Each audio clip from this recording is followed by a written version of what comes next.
Hey guys, we're gonna go ahead and get back to the reading of Lions of Little Rock. My screen froze again. Surprise, surprise. But I'm just gonna begin reading while it unfreezes. It's chapter 24 called Halloween. All October, we didn't get around to the silent lessons. It poured one week, so Tommy didn't have baseball, and the next, he got sick on the way to practice. I waited for an hour alone, worrying about how I was going to teach Liz to be quiet, until I realized she wasn't coming. And then it was Halloween. Being almost 13, I was too old to go trick or treating. But being almost 13, I also really loved candy. So I volunteered to take the little girl from down the street. Jill was 5 years old and so shy, she never said a word. She was like a sip of water from the bathroom cup, and we got along great. On the 31st, I threw on a cowboy hat and picked up Jill around 7 p.m. Excuse me, why are you showing up here? Sorry guys, let me just minimize this. By 8:30, she was so tired, I practically had to carry her home. I just dropped her off at her house, and I was on my way back to mine when I heard a whistle. Howdy, cowpoke! I turned and saw a cowgirl with a leather skirt, chaps, a fringed jacket, hat, a bandana over her face. Beside her stood a little kid dressed as a horse, with a full mask over his head.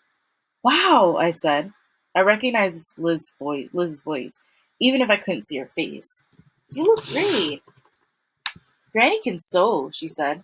Too bad every day isn't Halloween. We could go anywhere we wanted. You're not supposed to talk to your white friend, said Tommy. Shh, said Liz. Horses don't talk. Besides, I told you I'd give you half my candy. Oh yeah, said Tommy. Walk with us a bit? Liz asked me. A block or two would be okay. Mother and Daddy didn't expect me home quiet yet. What are you doing here? I asked. We heard about the man who owns the Coca-Cola factory, said Liz. He gave out hot dogs and cokes. They were good, said Tommy. And the lady on Taylor gives out the best candy apples, said Liz. I wouldn't know, said Tommy. You ate mine. Liz pulled his mane and they started squabbling, and I missed Judy and David so much I could almost imagine they were there, taking me trick-or-treating, like they'd done when I was little. We turned a corner, already to the edge of the white neighborhood. I never really thought about how close we lived to the colored part of town. Go on home, said Liz to Tommy. I'll be there in a minute. Tommy ran off. I'd better be going too, I said. Want to try meeting again next Tuesday? Liz asked. Before I could answer, we heard a splat. We looked up. A tall boy with blonde hair was throwing eggs at a small white house on the corner. Mrs. Jefferson lives there, I said. The old white lady with the little dog? Liz asked. I nodded. Splat! Splat! Eggs oozed down the front window. Inside, the little dog began to bark. Stop it! Liz yelled, walking toward him.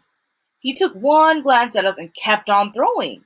When the first carton was empty, he reached into a bag to get another one.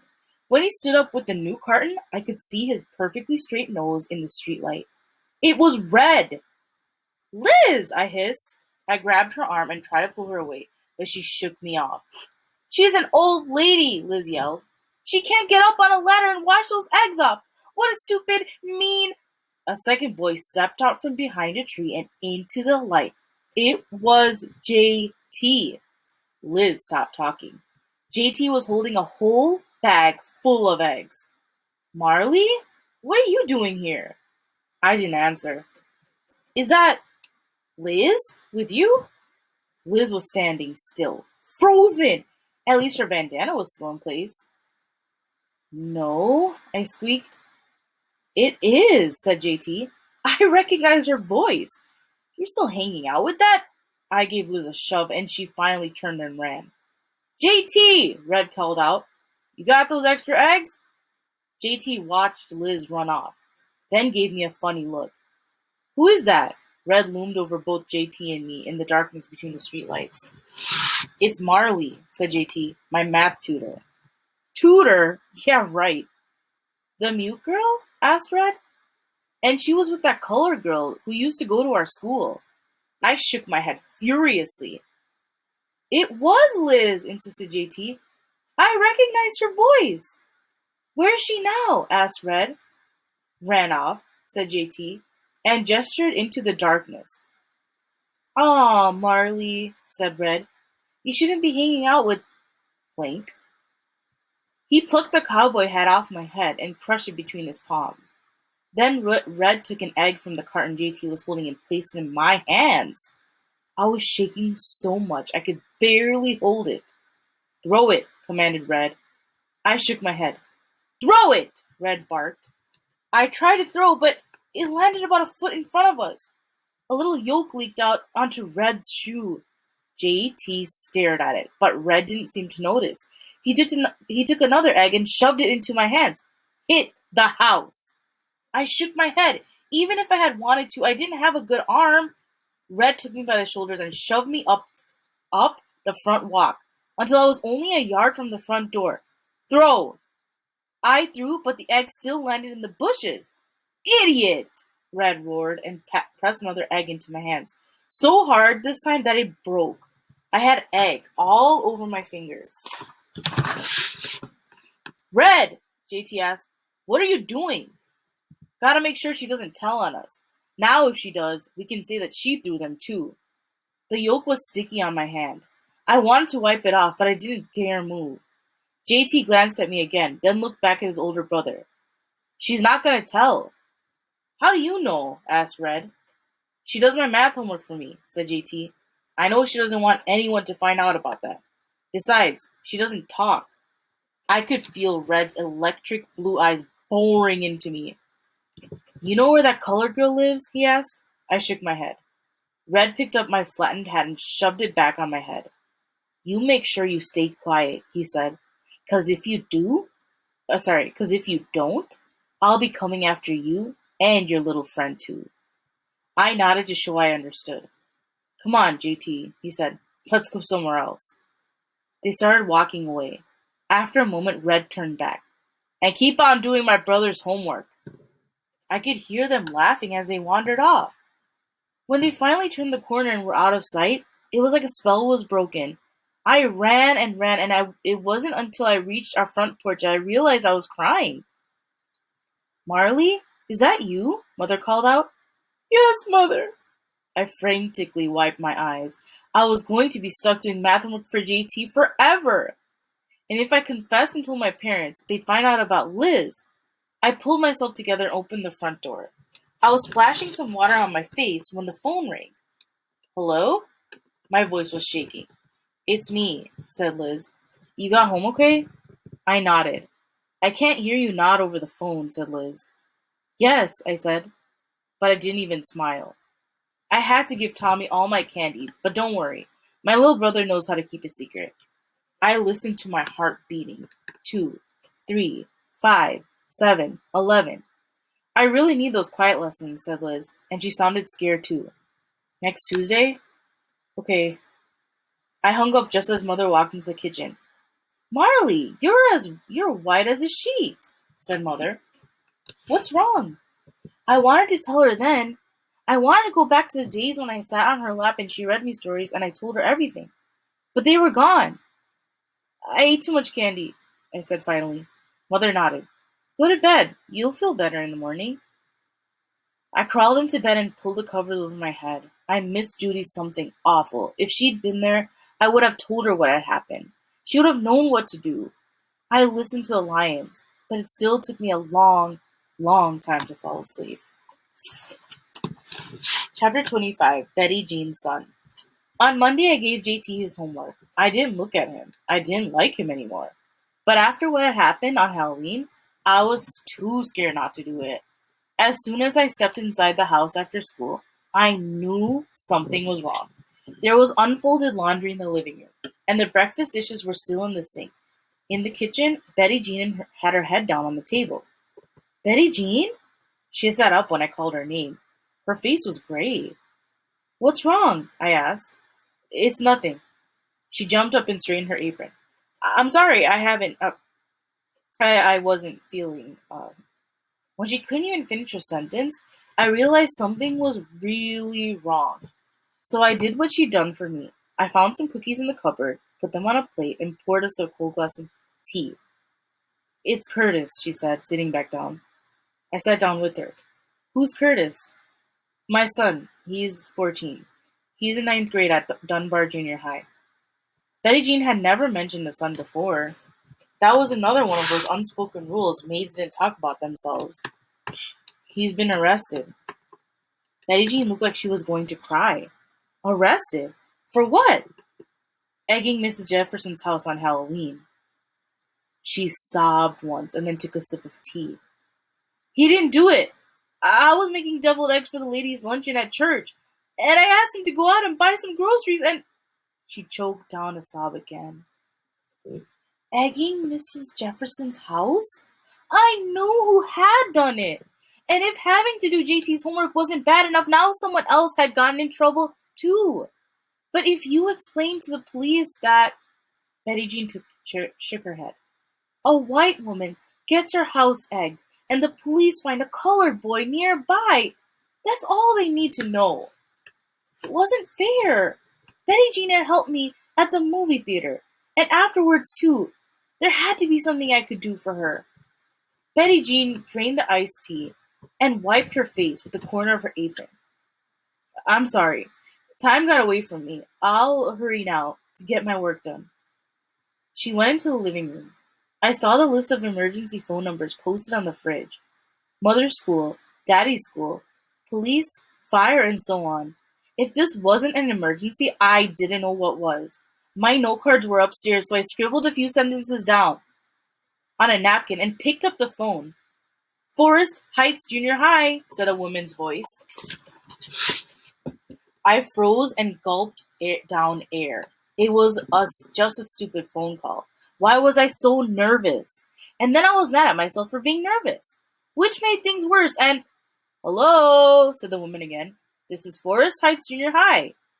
I looked down at my napkin. May I speak to Richard Nisbet, please? I'm sorry, he's in class now. May I take a message? They got out later than we did, but luckily I had thought of that. It's his daughter. It's an emergency. I hoped that was all I would have to say because I was already sweating and I didn't have anything else written down. The woman said something else, and then there was a long pause, and then Daddy was on the phone. Marley? Daddy asked, breathing hard, like he'd run all the way to the phone, which he probably had. What's wrong? It's Betty Jean, I said. Her son was arrested. What? I tried to explain, but Daddy made me put Betty Jean on the phone. But then she started crying, so I had to get back on the phone and tell him what had happened. I see, said Daddy. When I was finally done, I couldn't quite tell if he was annoyed or just worried. Tell Betty Jean I'll go to the police station right now and see what I can do. After I hung up, I helped Betty Jean fold the laundry and do the dishes. Her hands were shaking so badly she couldn't hold the iron. Finally, I told her to sit down, and I'd press Daddy's shirts. An hour later, we were done with all the jobs, and Daddy still wasn't there. Mother played bridge on Mondays and wouldn't be home until late. We sat at the kitchen table and stared at the clock until I went and got a deck of cards.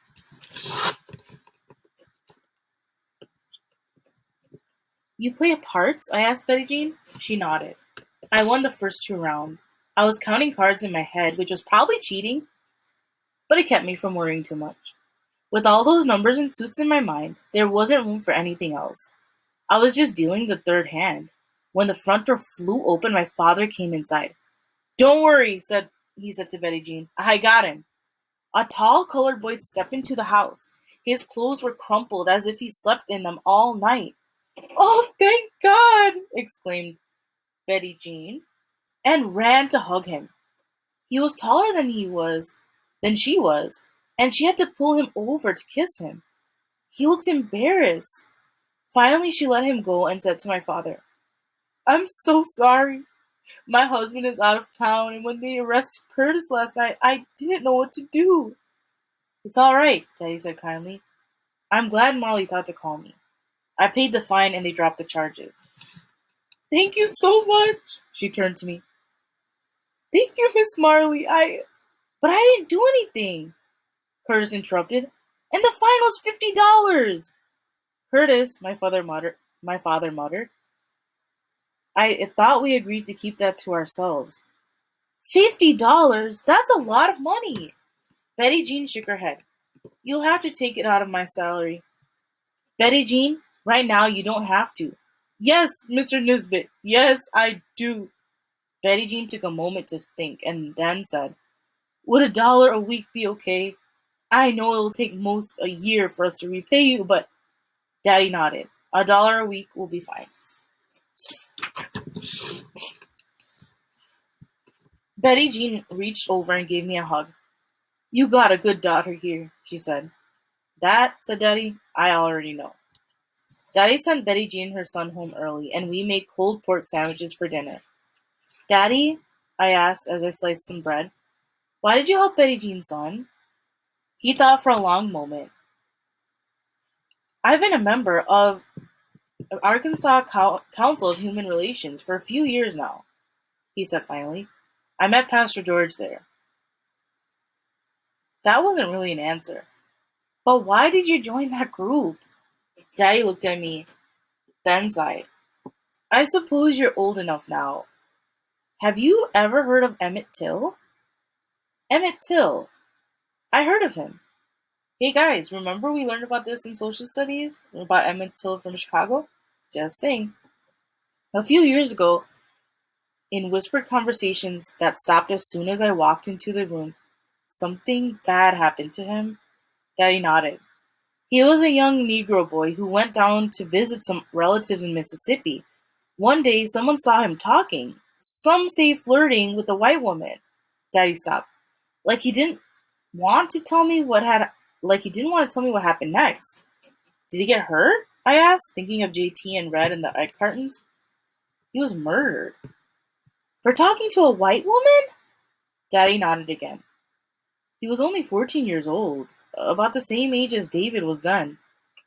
That doesn't make any sense. I know, said Daddy. That's when I realized I had to do something. So I joined the Council of Human Relations. It's an integrated group.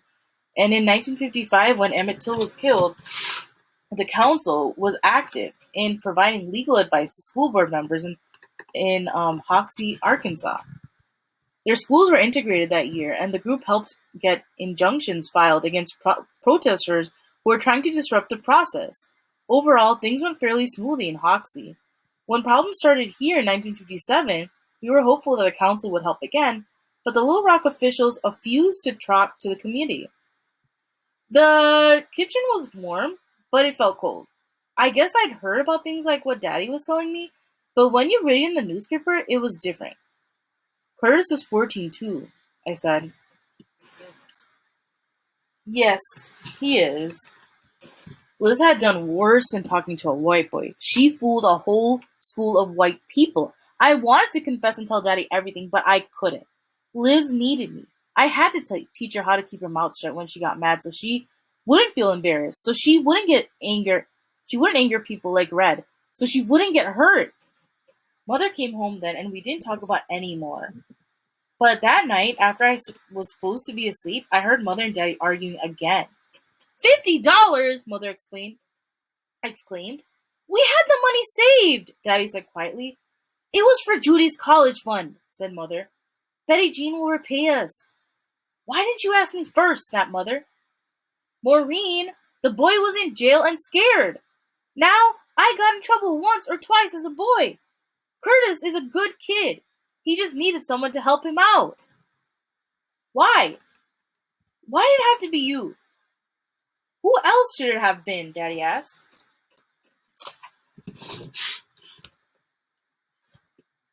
Mother didn't have an answer. I lay awake a long time, waiting for them to go to sleep. The lion started to roar, and I had a new thought. Maybe Mother wasn't selfish or uncaring. Maybe she was scared. Maybe she masked it like David did. Not with a grin, but with a frown. When my parents had finally gone to bed, I got up and copied the note from Peter onto a pretty piece of stationery.